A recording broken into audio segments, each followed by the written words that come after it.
Hello friends, welcome to కబలానితు channel. నేను మీ లావణ్య. అబ్బబ్బబ్బబ్బబ్బా, బ్రహ్మముడి సీరియల్ ఏముందండి. సీరియల్ని టేకింగ్ పరంగా చాలా ఫాస్ట్గా తీసుకెళ్తున్నారు. ఎడిటర్ గారికి మాత్రం ఈ విధంగా హ్యాట్స్ ఆఫ్ చెప్పాల్సిందేనండి. అసలు ఏదో ఒక కొత్త పాయింట్ని, ఇంట్లో జరుగుతున్న గిలికజ్జాలు, జనరల్గా మన ఇంట్లో జరిగే గిలికజ్జాలనే చూపిస్తూ కథనాన్ని ఫాస్ట్గా సాగిస్తూ ఎక్కడ బోర్ కొట్టకుండా తీసుకెళ్తున్నారు.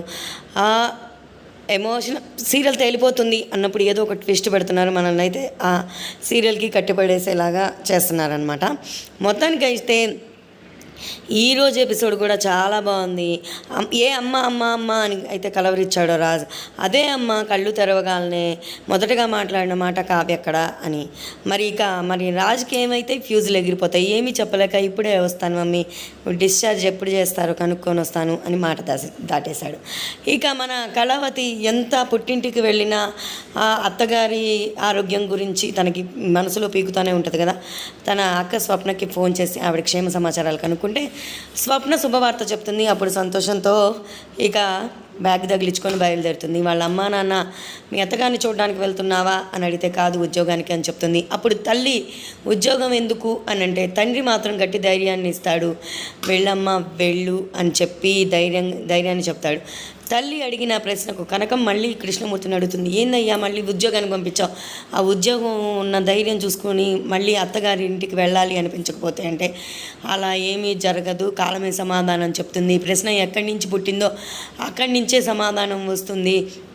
కావ్య ఒకరోజు 2 రోజులు వాళ్ళ ఇంట్లో ఉండి రాలేదు, సంవత్సరంకి పైగానే వాళ్ళ ఇంట్లో ఉండొచ్చింది. ఆమె జ్ఞాపకాలు వాళ్ళకి తన అవసరాన్ని గుర్తు చేస్తాయి, తనని గుర్తు చేస్తాయి అని చెప్పి కనకానికి చెప్తాడనమాట ధైర్యాన్ని. కృష్ణమూర్తి గారు తీసుకున్న డెసిషన్ మాత్రం సూపర్ సూపర్ సూపర్ అని అనిపించింది.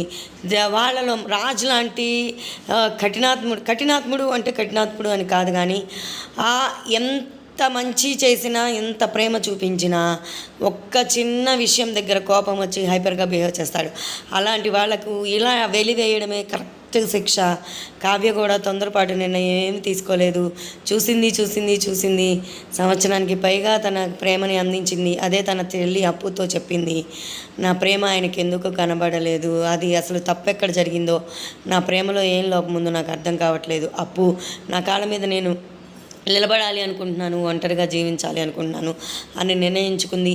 ఎందుకు ఆ మాట కావ్య అంది అంటే, ఎప్పుడు మన వైపు నుంచే ఎంత పాకులాడతామో అటువైపు నుంచి కూడా ప్రేమ అనేది ఉండాలి కదా అనేదే మన కావ్య ఉద్దేశం. సేమ్ పవిత్ర బంధం సినిమాలో వెంకటేశ్వర సౌందర్య మధ్య జరిగిన యుద్ధమే దీన్ని సినిమాగా తీస్తున్నారు. అది పవిత్ర బంధం, అది కూడా ఒక మంగళసూత్రానికి సంబంధించిన పవిత్ర బంధమే. ఇది బ్రహ్మముడి పెళ్ళికి సంబంధించిన ఒక కీలక ఘట్టమే దీని టైటిల్ అన్నమాట.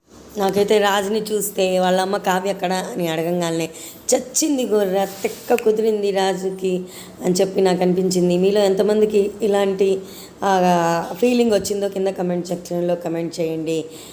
మరి ఇక అపర్ణ చేతిలో దిబిడే కమింగ్ అప్లో కూడా చూపించారు. నా కోడలు ఎక్కడా, నా కావ్య ఎక్కడా, నేను హాస్పిటల్లో ఉన్నప్పుడు ఏం జరిగింది అని కొడుకుని గట్టిగానే నిలదీస్తుంది. మళ్ళీ సోమవారం ఎపిసోడ్ దాకా వెయిట్ చేద్దాం. చూస్తూనే ఉండండి మా కబలానితు.